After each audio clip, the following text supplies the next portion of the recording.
bakunzi bisamiriza y'umuvyeyi wacu Bikira Mariya, ijwi ry'Imana iwacu, ijwi ry'Imana iwanyu. Muze tuzirikane ijambo ry'Imana Ekleziya duteguriye kuri uyu musi wa gatanu mu ndwi ya 27 umwaka wa liturujia C.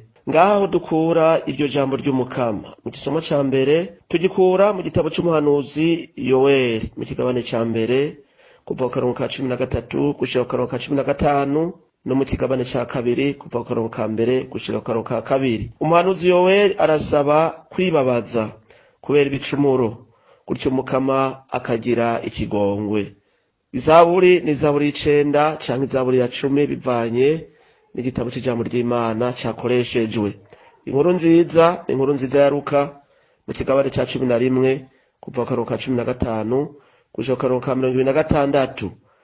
Yezu baramutuka ko yirukana amashetani akoreshejwe n'amashetani nyene. Muri kumwe na Patiri Hermes Bakanibona, paruwase yitiriwe Yezu Munyakigongwe ya Bihemba, ni muri diyoseze nkuru ya Gitega. Yagamukama umusavyi wawe arakumviriza. Ibyo dusoma mu gitabo c'umuhanuzi Yoweli. Mwabasaseredoti mwe, nimukenyere amagunira murire, namwe bakorezi b'uruhimbi nimuvuze amaruru. Nimuze murare mwambaye amagunira, mwabasuku b'Imana yanje mwe, kuko ingoro y'Imana yanyu ibuze amashikanwa n'ibiturire. Nimushinge igihe c'ukwisonzesha, nimumenyeshe yuko hazoba ikoraniro ry'agahebuza. Nimukoranye abashinga ntahe n'ababa mu ntara bose baze mu ngoro y'umukama Imana yanyu. Nimutakambire umukama muti, ewe wa musi mubiwe, nkako umunsi w'umukama uri hafi kandi uri kurashika nk'icago umushobora vyose adutera. Nimuvugirize inzamba muri Siyoni, nimutereze akamo ku musozi wanje mweranda. Ababa mu ntara bose nibahinda agashitsi, kuko umunsi w'umukama washitse kandi wegereje.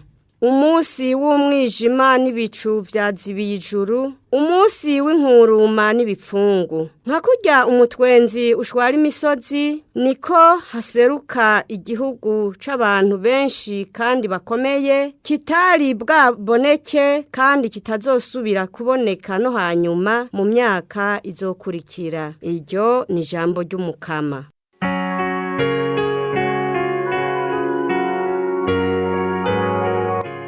Imana icira isi urutunganye. Imana icira isi urutunganye. Ndagushimiye mukama n'umutima wanje wose, ndaguhayira ivyiza vyose vy'agatangaza wakoze. Urampimbara nkakwigina, nkacurarangira izina ryawe Mana rudasumbwa. Imana icira isi urutunganye. Waracubije abanyamahanga utikiza ababisha, ubazimanganya ubutazotoha. Abanyamahanga bahambwe mu cobo bari bimbiye abandi, bafatwa n'umutego bari bateze abandi. Imana icira isi urutunganye. Umukama aravyagiye imyaka n'imyaka, ku ntebe yo gucira k'urubanza niwe acira isi urutunganye, agashikiriza ibihugu urugororotse. Imana icira isi urutunganye.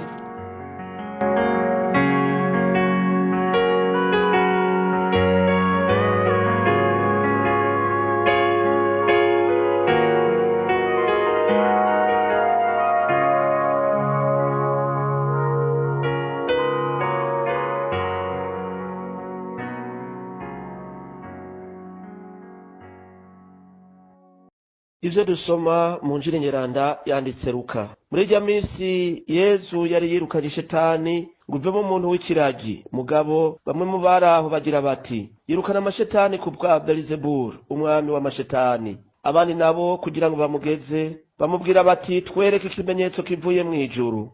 We rero yarazi ico biyumvira, ababwira ati, ubwami bwose budashize hamwe buzohona, amazu nayo agwaneko. Ko mugize ngo nirukana amashetani ku bwa Belzebul, none shetani niyaba iriko irigwanya, ubwami bwayo buzorama bute? Ngasangwa nanje nirukana amashetani ku bwa Belzebul, abana banyu bayirukanisha iki? Nico gituma bazobabera bonyene abacamanza. Yamara ngasangwa nirukana amashetani ku bubasha bw'Imana, ubwami bw'Imana bwabashikiriye. Iyo umugabo akomeye ari n'umuheto akararira urwo rwiwe, ibyiwe nta kibikakaza. Ariko haramutse haje umurusha inguvu akamutsinda, aca mwaka wa muheto yari yishimiye, kandi ibyo amwambuye agaca bitanga. Uwo tudashize hamwe aranyanka, uwo twimburira kubiri arasesagura. Iyo shetani y'ibitera soni ivuye mu muntu, irayerera mu bunoge, irondera aho yoruhukira ariko ntihabone. Iraheza rero ikavuga iti nza kwisubira mu nzu yanje navuyemwo. Igarutse isanga atanko makomyi, isukuye kandi isikuye. Ikagenda noneho kuzana ibindi bishetani indwi biyisumbye ububi, byinjiye bikayigumanamwo maze bikunyuka. Ububi bwa wa muntu bukaruta ubwa mbere. Twakire kandi dushimagize ijambo ry'Umukama.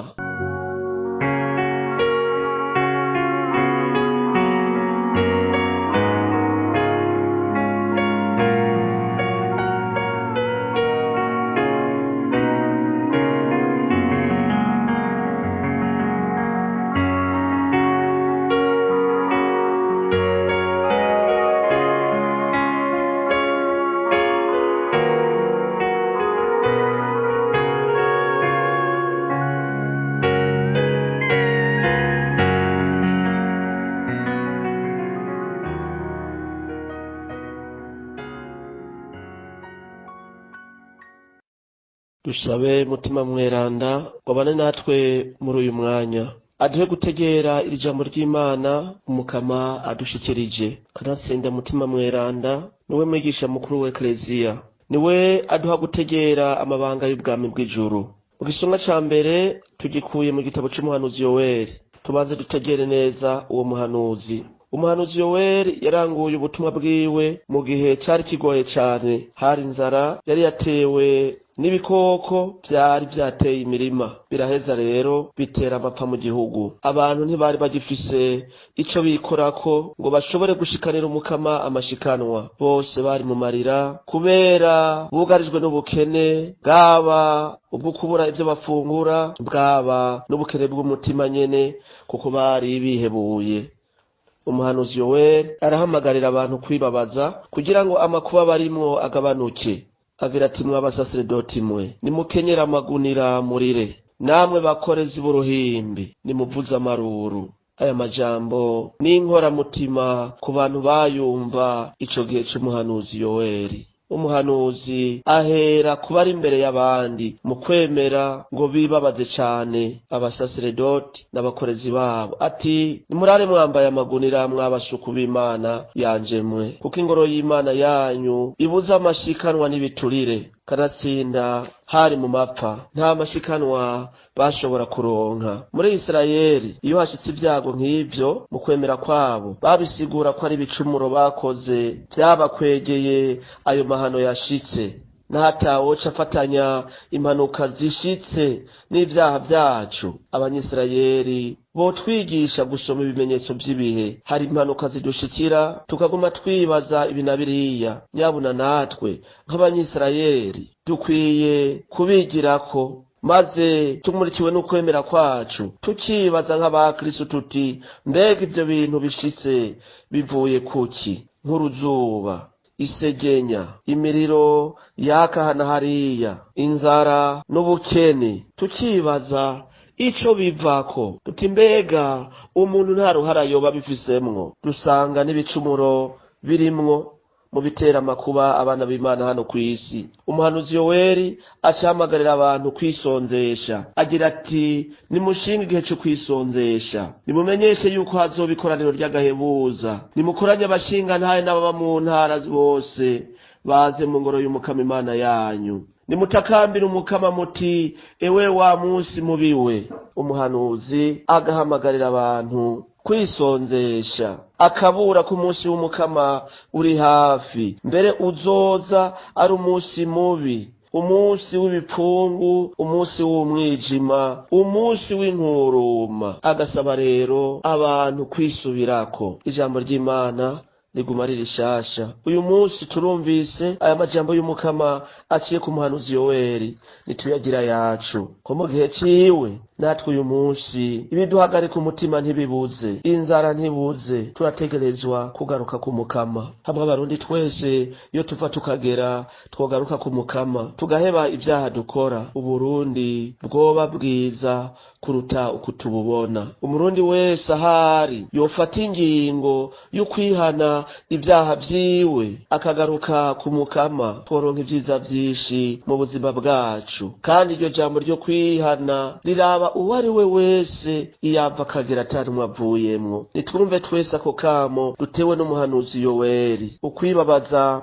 nko kwisonzesha biri mu migigwa yaniranga abakristo ba mbere. N'ubu turakeneye kwigarukako, hakaba kwibabaza, hakaba ukwimatura ku bintu byose bibi bituza kubaberanda, gutyo Umukama akatugirira neza kuko abonye ko twigaye akabi kacu. Erega no mu gihe c'umuhanuzi Yonasi, Abanyaniniva twumvise muri iyi ndwi ingene bigaye ibicumuro byabo, bakambara amagunira, bakaryama mu munyota, bagaheza rero bakagirirwa ikigongwe. Amarushwa yaragiye kubatikiza, Umukama akayabakingira kubera bigaye. Na twebwe uyu munsi hamwe umwe wese yoheba ibicumuro vyiwe, nta nkeka ko tworonka ubuzima kandi ubuzima bwuzuye. Mu nkuru nziza Yesu ahejeje kwirukana ishetani mu muntu, abafarisayo baramwagirije ko yirukana shetani akoresheje ububasha ahawe n'umukuru w'amashetani Belzebul. Abarundi bati